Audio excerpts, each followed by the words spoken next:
Hi everyone, welcome back to new video. आज की video में डिस्कस करने वाले हैं हिमाचल प्रदेश जीके के कुछ एक क्वेश्चंस। हमने अलाइड के एग्जाम के लिए सीरीज अपनी चलाई हुई है और वैसे ये हिमाचल जीके के क्वेश्चन अगर आप किसी भी एग्जाम की प्रिपरेशन कर रहे हो हिमाचल प्रदेश के तो आप लोगों के लिए बेनिफिशियल हैं, बिकॉज जीके सेम है, क्वेश्चन का लेवल वेरी करता है, हर एक एग्जाम में पूछा वही जाता है। ठीक है, सबसे पहला जो हमारा क्वेश्चन है, which of the following river forms boundary between Uttarakhand and Dehradun. Uttarakhand और देहरादून के बीच में कौन सी ऐसी नदी है जो सीमा बनाती है? तो ये है आपकी रिवर यमुना। ठीक है, अब यमुना रिवर जो है कहाँ से एंटर करती है, ये भी क्वेश्चन पूछा जाता है। खादर माजरी, इसको खोदर माजरी भी बोलते हैं। ठीक है, जगह का नाम जो भी प्रॉपर वे में प्रोनाउंस किया जाता है, खोदर माजरी इस जगह को बोला जाता है जहाँ से ये एंटर करती है। कौंच गांव है जहाँ से ये एग्जिट करती है। एंटरिंग पॉइंट और एग्जिट पॉइंट रिवर्स के पूछे जाते हैं एग्जाम में।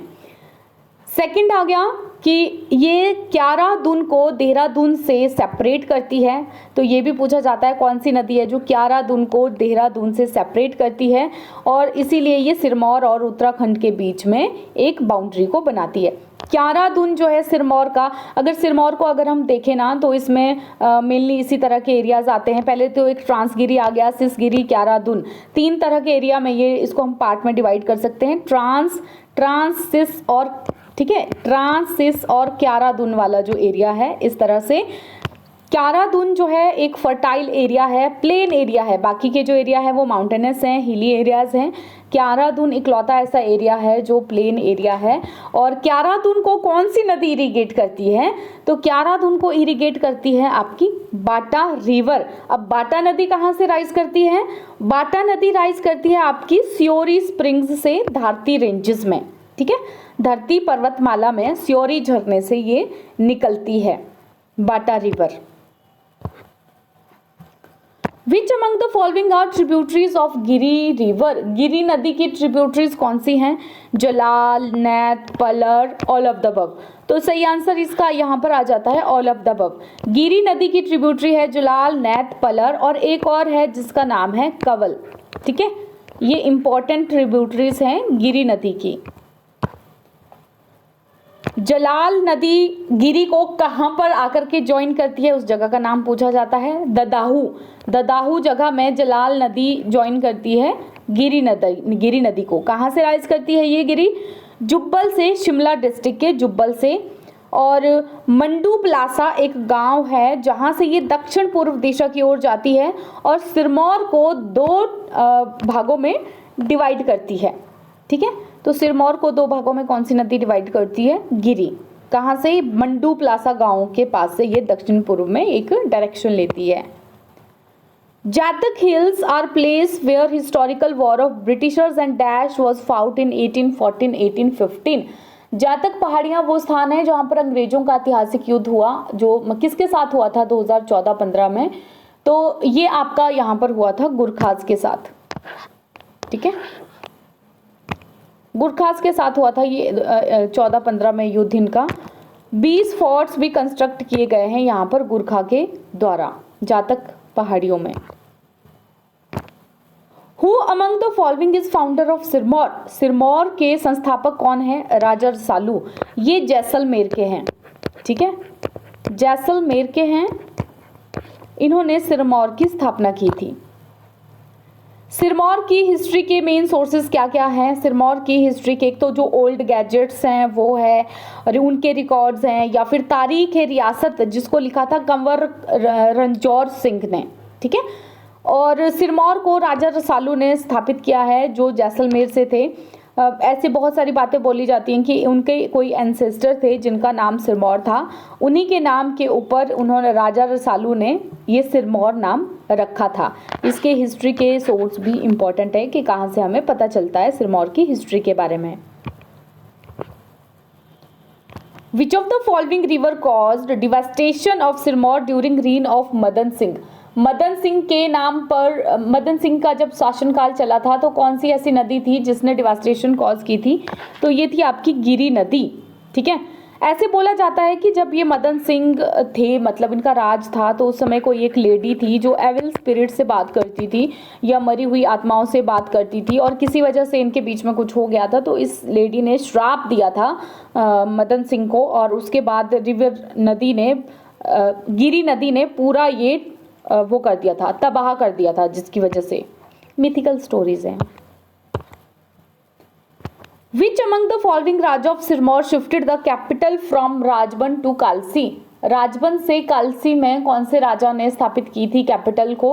तो ये की थी आपके उदित प्रकाश ने। Who among the following rulers built the fort of राविनगढ़? राविनगढ़ का किला किसने बनाया था? राविनगढ़ का किला आपका बनाया था वीर प्रकाश ने। ठीक है, प्रकाश वाले सारे जो ये राजा हैं सिरमौर के ही हैं। Also built a temple for goddess Durga on the bank of river Pabbar. Veer Prakash ने पब्बर नदी के किनारे दुर्गा माता का मंदिर भी बनाया था, जो अभी हाटकोटी में है, शिमला डिस्ट्रिक्ट में। इसके साथ ही ये जो ऑप्शन में मैंने राजा दिए थे, उनके बारे में कुछ एक इम्पॉर्टेंट फैक्ट्स आप लोग देख लो। जो भगत प्रकाश थे, उनके समय के टाइम पर जो फिरोज शाह तुगलक थे, उन्होंने सिरमौर को अपनी ट्रिब्यूटरी बनाया था। तो पूछा जाता है कि किस राजा के समय पर फिरोज शाह तुगलक ने सिरमौर को ट्रिब्यूटरी बनाया था। नेकत प्रकाश 1398 एडी में थे। उन्होंने नेरी को अपना प्लेस ऑफ रेजिडेंस बनाया था और सीट ऑफ गवर्नमेंट, सरकार का जो सीट था और अपना निवास स्थान नेरी को बनाया था। सूरज प्रकाश हैं 1248 एडी ऑनवर्ड्स किए थे। तो इनके समय पर क्या हुआ था? कालसी में रिवॉल्ट हुआ था। कालसी जो जगह है वहाँ पर इन्हीं की जो प्रजा है उन्होंने रिवॉल्ट किया था, और इसके पीछे ऐसे बोला जाता है कि इनकी जो डॉटर थी उसका बहुत बड़ा इमेंस रोल बताया जाता है इस रिवॉल्ट को सप्रेस करने में, और ऐसे भी कहा जाता है कि इस रिवॉल्ट को सप्रेस करते करते उनकी डेथ भी हो गई थी, सूरज प्रकाश की डॉटर की। नेक्स्ट आपका क्वेश्चन आ जाता है, कौन से ऐसे राजा हैं जिन्होंने अपना रेजिडेंस और गवर्नमेंट की सीट कालसी से राजपुर को स्थानांतरित की थी? तो ये है आपके बुद्धि प्रकाश। अब ये जो ऑप्शन में राजा वगैरह और भी दे रखे हैं ना, इनके कार्यकाल में अगर कोई इंपॉर्टेंट चीज़ें हुई हैं मैंने वो भी इंक्लूड कर दिया, ताकि कोई सेपरेट क्वेश्चन मुझे इससे ना बनाना पड़े और एक में ही ये इंक्लूड हो जाए। तो 1605 एडी में बुद्धि प्रकाश थे। राजा करम प्रकाश के बारे में अगर हम लोग थोड़ा सा जाने तो इन्होंने नाहन शहर और किले की नींव रखी थी। तो ऐसे भी पूछा जाता है कि जो नाहन शहर है उसकी नींव किसने रखी थी? राजा करम प्रकाश ने।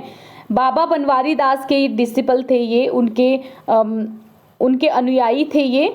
आज भी इनका मंदिर जो है नाहन में है, जगन्नाथ मंदिर। ठीक है, इनके वंशज आज भी जगन्नाथ मंदिर की पूजा करते हैं।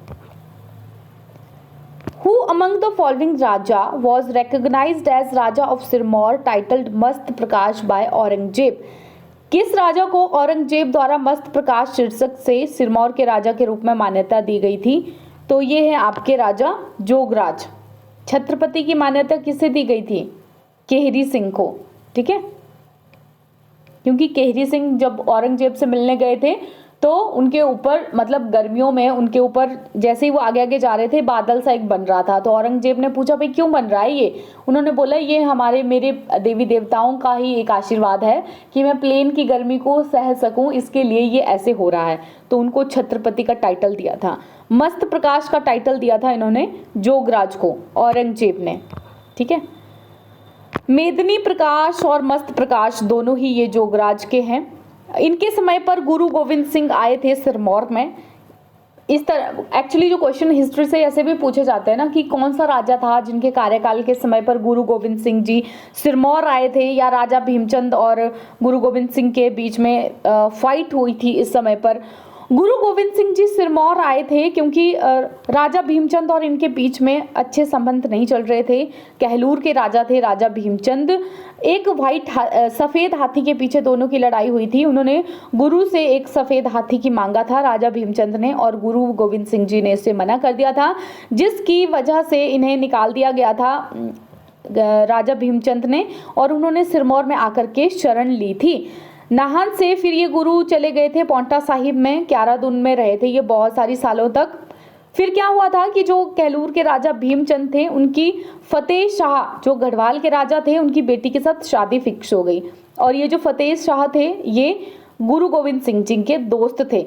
गुरु गोविंद सिंह जी ने कुछ गिफ्ट्स भेजे और राजा भीमचंद ने बोला कि भाई अगर तुमने ये, फतेह शाह को बोला कि अगर तुमने ये गिफ्ट्स लिए तो ये शादी तो फिर नहीं होगी। तो फतेह शाह ने गिफ्ट्स नहीं लिए फिर, इसकी वजह से गुरु गोविंद सिंह जी चिढ़ गए और इसके बाद हुआ फिर as a result battle of Bhangani, Paonta Sahib के पास हुआ था। ये बैटल ऑफ भंगानी जो है एक इम्पॉर्टेंट वॉर है, इससे क्वेश्चंस आते हैं। बैटल ऑफ भंगानी हुआ था पांटा साहब के पास गुरु गोविंद सिंह जी और भीमचंद के बीच में, जिसमें गुरु गोविंद सिंह जी जीते थे और भीमचंद को हार मिली थी। इसके बाद एक और वॉर भी दोनों के बीच में हुआ था, उसमें भी भीमचंद को हार ही मिली थी। इन 1815 Sirmaur was occupied by dash after Anglo Gurkha war. अच्छा, एंग्लो गुरखा वॉर हुआ था 1814-15 में, उसमें फिर सिरमौर को किसने ऑक्यूपाइड किया था? तो ये ऑक्यूपाइड किया था ब्रिटिशर्स ने। ब्रिटिशर्स जीते थे इस वाले युद्ध में और इन्होंने सिरमौर को ऑक्यूपाई भी कर लिया था। अब ये सारे जो चीजें हुई है ना, उस समय सिरमौर के राजा कौन थे? उस समय सिरमौर के राजा थे राजा करम प्रकाश। राजा करम प्रकाश जो थे, इनका जो समय देखा जाता है वो माल एडमिनिस्ट्रेशन की तरह पर देखा जाता था, ठीक है। और ये इनएक्सपीरियंस्ड रूलर थे, अच्छे रूलर नहीं थे, मतलब कम इनएक्सपीरियंस्ड रूलर थे ये। इनके समय पर ही जो राजा हिंदूर के राजा थे, उन्होंने सिरमौर के आंतरिक मामलों में इंटरफेयर करना शुरू कर दिया था। और इसके साथ ही इनके कुछ एक जो सोल्जर्स थे, जैसे अजीत सिंह हो गया, कृष्ण सिंह हो गया, इन्होंने इसी का ही भाई है करम प्रकाश का, कंवर रतन, उनको गाइड किया कि आप जो है वो थ्रोन को हथिया लो, सिंहासन को हथिया लो। उसके बाद राजा कहाँ चला गया? फिर भाग करके देहरादून चला गया। देहरादून में उसने वहां पर गुरखा से हेल्प ली। गुरखा के लीडर थे उस समय पर अमर सिंह थापा जी, उन्होंने मदद के लिए हाँ कर दिया, लेकिन मदद तो कर ली, वहां से थ्रोन वो सिंहासन भी ले लिया, लेकिन अमर सिंह थापा को विश्वास नहीं था करम प्रकाश पर, तो उन्होंने रंजौर सिंह को एडमिनिस्ट्रेटर बना दिया सिरमौर का, और वहां पर एक फोर्ट भी बनाया, जातक फोर्ट। तो अब करम प्रकाश के पास, मतलब वो ज्यादा अच्छी सिचुएशन में नहीं था, पहले भी उसका सिंहासन उसके पास नहीं था, अब उसने गुरखा की हेल्प लेकर के ले तो लिया, लेकिन फिर भी उसके पास वो पावर नहीं आई, ठीक है। उसके बाद उसने शरण ली अंबाला में। उसकी रानी, उस समय वहां पर थे जनरल ऑक्टरलोनी, रानी ने अपील की जनरल ऑक्टरलोनी से कि वो उनकी मदद करे। फिर उसके बाद ब्रिटिशर्स तैयार हुए उनकी मदद करने के लिए, और 1815 में हुआ ये एंग्लो गुरखा वॉर, जिसमें सिरमौर को ब्रिटिशर्स ने ऑक्यूपाई कर लिया। लेकिन करम प्रकाश इतना निठल्ला था ना, उसके ऊपर विश्वास ही नहीं था उनको, तो उन्होंने क्या किया, एक 6 साल का राजा जो बच्चा था, 6 साल का चाइल्ड, उसको सनद दी, करम प्रकाश को नहीं दी, क्योंकि इसके ऊपर उनको भी फिर विश्वास नहीं था, ठीक है। Topographically, Himachal's territory from south to north can be divided into 3 zones, in which zone famous places of Paonta Valley and Bull Valley falls. भौगोलिक विवरण के अनुसार हिमाचल की जो टेरिटरी है उसे अगर हम साउथ से नॉर्थ को डिवाइड करें तो इसे 3 जोन में डिवाइड किया जाता है। फेमस प्लेसेस पांटा वैली और बल वैली, इन तीनों जोन्स में से किस जोन में आते हैं? नीचे आपको ऑप्शंस दिए गए हैं। तो पहले बात कर लेते हैं हम टोपोग्राफिकली, जब हिमाचल प्रदेश को डिवाइड किया जाता है साउथ से नॉर्थ में, तो 3 जोन्स बनते हैं। पहला शिवालिक्स, या जिन्हें हम आउटर हिमालयस भी कहते हैं, देन इनर हिमालयस और मिड माउंटेन जिसे हम कहते हैं, और थर्ड जोन है अल्पाइन जोन और ग्रेटर हिमालयस। तो जो बल वैली है और पांटा वैली है वो आते हैं शिवालिक हिल्स में, ठीक है। ऑप्शन नंबर ए इसका करेक्ट आंसर है। डिस्ट्रिक्ट कांगड़ा की लोअर हिल्स, हमीरपुर, उन्ना, बिलासपुर और मंडी के लोअर पार्ट्स, सोलन और सिरमौर, ये सारे एरियाज आते हैं आपके शिवालिक हिल्स में।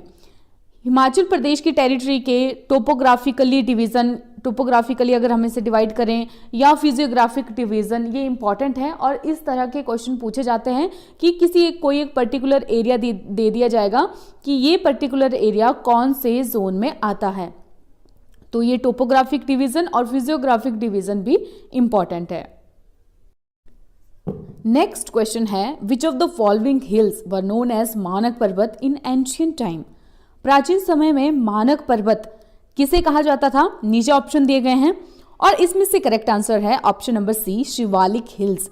शिवालिक का मतलब ही होता है ट्रेसेस ऑफ शिवा, यानी कि शिव की जटाएं या शिव जी के बाल। तो ऑप्शन नंबर सी इसका करेक्ट आंसर है।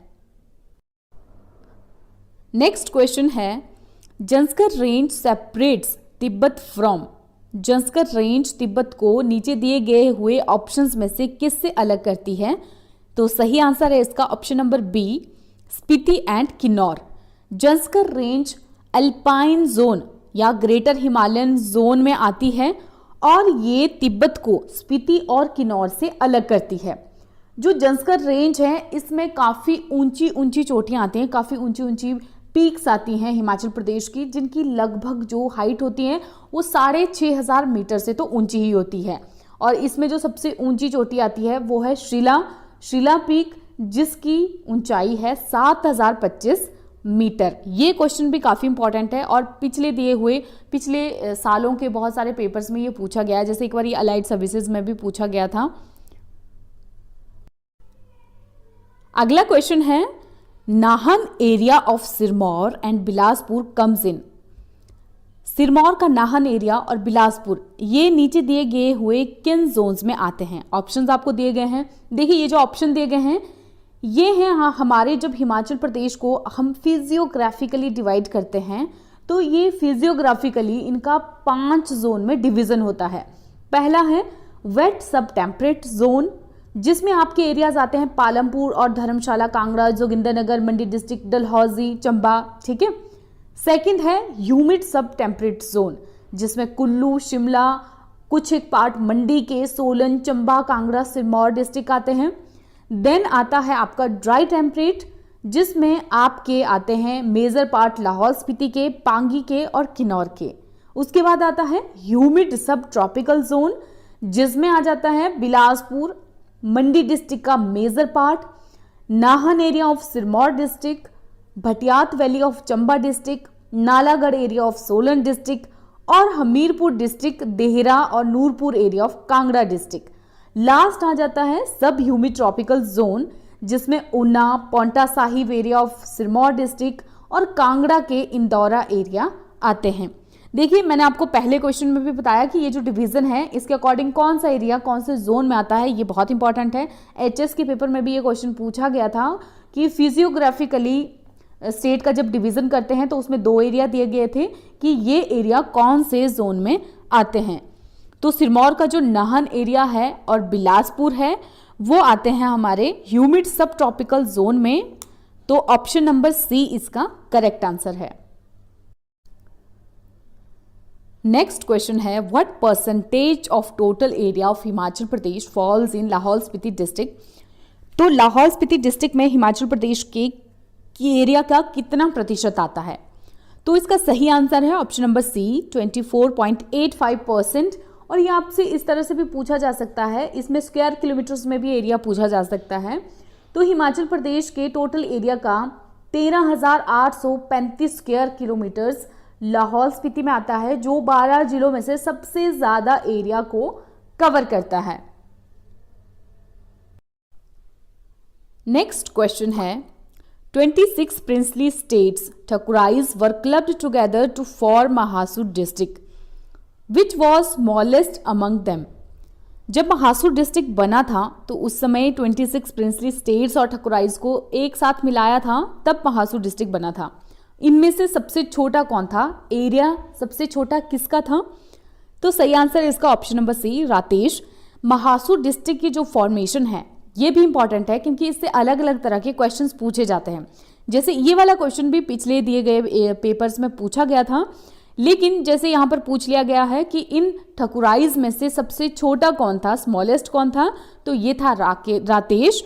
और इसके साथ ही ऐसा भी पूछा जाता है कई बार कि जब महासुर डिस्ट्रिक्ट बना था तो कितने प्रिंसली स्टेट्स को एक साथ में मिलाया गया था, या फिर ये जो 26 प्रिंसली स्टेट्स हैं इनमें से बहुत सारे ऑप्शंस आपको दिए जाएंगे और पूछा जाएगा कि इनमें से कौन से महासुर डिस्ट्रिक्ट की फॉर्मेशन में इन्वॉल्व थे और कौन से नहीं थे। तो अलग अलग तरह से महासुर डिस्ट्रिक्ट की फॉर्मेशन से क्वेश्चंस पूछे जाते हैं।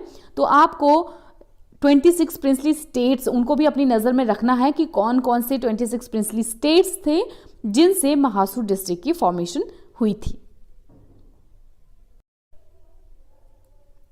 अगला क्वेश्चन हमारा है, Himachal Pradesh become chief commissioner province on. Himachal Pradesh chief commissioner province कब बना था? तो इसका आंसर आप सब में से मैक्सिमम सब लोगों को ही पता होगा कि 1948 में 15 अप्रैल 1948 में हिमाचल प्रदेश को चीफ कमिश्नर प्रोविंस का दर्जा मिला था और बड़ी खूबसूरती से ही हिमाचल प्रदेश का निर्माण किया गया था, जिसमें सबसे पहले तो जो चंबा और सिरमौर प्रिंसली स्टेट्स हैं इन्हें हिमाचल प्रदेश में ले आया गया था। उसके बाद जो मंडी और सुकेत स्टेट है इन दोनों को मिला दिया गया था और एक ही डिस्ट्रिक्ट बना दिया गया था, मंडी डिस्ट्रिक्ट। उसके बाद जो महासू डिस्ट्रिक्ट है उसे 26 प्रिंसली स्टेट्स को इकट्ठा मिलाकर के बनाया गया था। तो टोटल 4 डिस्ट्रिक्ट बनाए गए थे, चंबा, सिरमौर, मंडी और महासू। ये चारों डिस्ट्रिक्ट के बनने के बाद हिमाचल प्रदेश बना था एक चीफ कमिश्नर प्रोविंस 15 अप्रैल 1948 में। अगला क्वेश्चन हमारा है, Bilaspur was integrated with Himachal Pradesh in. Himachal Pradesh के साथ बिलासपुर को कब इंटीग्रेट किया गया, कब शामिल किया गया हिमाचल प्रदेश में बिलासपुर को? तो दिए गए हुए ऑप्शंस में से करेक्ट आंसर है ऑप्शन नंबर बी 1954। देखिए, बिलासपुर को 1 जुलाई 1954 में हिमाचल प्रदेश के साथ मर्ज कर दिया गया था, जिससे पहले की एक पार्ट सी स्टेट था। और जब बिलासपुर को हिमाचल प्रदेश में लाया गया तो जो टोटल नंबर थे डिस्ट्रिक्ट के वो हो गए 5। पहले कौन कौन से थे? चंबा, बिलासपुर, पहले थे चंबा, मंडी, सिरमौर और महासू, जो हमने अभी डिस्कस किया पहले, और बिलासपुर के आने से ये टोटल हो गए 5। नेक्स्ट क्वेश्चन है, Hamirpur and Una were created on. Hamirpur और ऊना को कब क्रिएट किया गया? तो नीचे दिए गए हुए ऑप्शंस में से करेक्ट आंसर है इसका 1 सितंबर 1972 को, ऑप्शन नंबर ए। देखिए, अभी हमने डिस्कस किया था कि 5 जिले हिमाचल प्रदेश के बन गए थे। उसके बाद क्या हुआ था कि 1 मई 1960 को चीनी तहसील, जो महासू की चीनी तहसील थी, उसको निकाल करके किन्नौर जिला बना दिया गया था और इसके साथ ही रामपुर तहसील के भी 14 विलेजेस इसमें ऐड कर दिए गए थे। तो रामपुर तहसील के 14 विलेजेस के साथ और चीनी तहसील जो महासू से निकाल दी गई थी, इनको मिलाकर के बनाया गया किन्नौर डिस्ट्रिक्ट। उसके बाद कितने हो गए टोटल हो गए 6 स्टेट्स हो गए। 6 स्टेट्स होने के बाद फिर जब पंजाब स्टेट की रीऑर्गेनाइजेशन हुई तो उसके बाद जो कांगड़ा था, लाहौल स्पीति और कुल्लू शिमला के कुछ पार्ट्स, उन्हें भी हिमाचल प्रदेश में मिला दिया गया।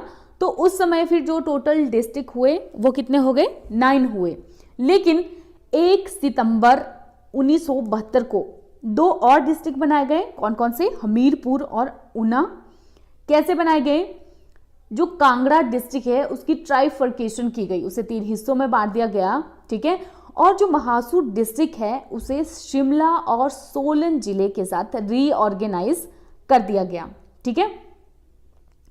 इस तरह से जो फिर नालागढ़ और कांडा घाट के एरियाज हैं उन्हें सोलन जिला में मिला दिया गया, ठीक है। और सोलन को भी 1972 में ही एक डिस्ट्रिक्ट बना दिया गया। तो टोटल अब सारे कितने हो गए? पहले 2 बने, हमीरपुर और ऊना, 11 हो गए क्योंकि पहले ही 9 बन चुके थे, फिर 11 हो गए। सोलन के बनने के साथ ही ये पूरे 12 जिले बन गए, ठीक है। इसके बाद 1 सितंबर 1972 ऑनवर्ड से मतलब कोई भी चेंज, हिमाचल प्रदेश का जो एडमिनिस्ट्रेटिव स्ट्रक्चर है उसमें किसी भी तरह के चेंजेस नहीं लाए गए हैं। आप लोगों ने अभी रिसेंटली न्यूज़ में सुना भी होगा कि 4 और नए जिले बनने की बात चल रही है, ठीक है। वो सिर्फ अभी बात ही चल रही है, अभी से नहीं, बहुत पहले से इवन चल रही है, लेकिन अभी तक ऐसा कुछ हुआ नहीं है, शायद हो भी सकता है। उसके बाद आ जाता है लेक से आपका एक question, which of the following lakes are not in Chamba. नीचे आपको ऑप्शंस दिए गए हैं, इनमें से कौन सी लेक्स चंबा में नहीं है? तो इसका सही आंसर है option number D, Kareri lake और साकेती लेक। क्योंकि ये जो साकेती लेक है ये सिरमौर जिला में है, ठीक है। सिरमौर जिला में जो शिवालिक फॉसिल पार्क है उसके साथ ही साकेती लेक है, और ये करेरी लेक है धर्मशाला में आपके, यानी कि जिला कांगड़ा में ये करेरी लेक है। ऊपर दी गई हुए ऑप्शंस में से ये जो 6 की 6 लेक है, Ghatastru, Khajjiar, Lamadal lake, Manimahesh lake, Chandrakoop lake, Mahakali lake, ये सारी की सारी लेक्स आपकी जिला चंबा में है। अगला क्वेश्चन है, this lake is located at height of 4,235 meters above mean sea level near Rohtang pass. Name of lake is. ये लेक 4,235 मीटर रोहतांग पास के रोहतांग दर्रे के पास है।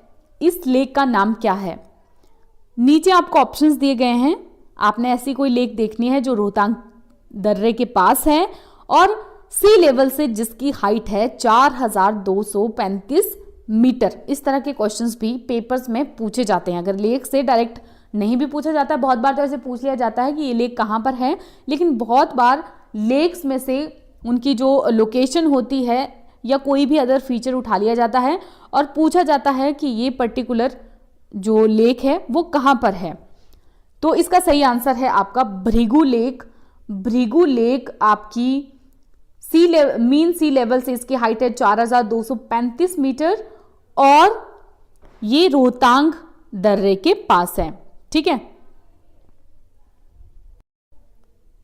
नेक्स्ट क्वेश्चन है, this lake is known as lake of moon. Chinese pilgrim Hiuen Tsang called this lake Lohitya Sarovar. Name of lake is.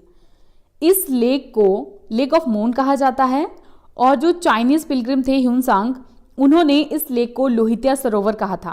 क्या नाम है इस लेक का? तो नीचे दिए गए हुए ऑप्शंस में से करेक्ट आंसर है चंद्रताल। चंद्रताल लेक को ही लेक ऑफ मून कहा जाता है और इसे ही ह्यूनसांग ने लोहित्या सरोवर का नाम भी दिया था। ये लेक है हमारी लाहौल स्पीति में।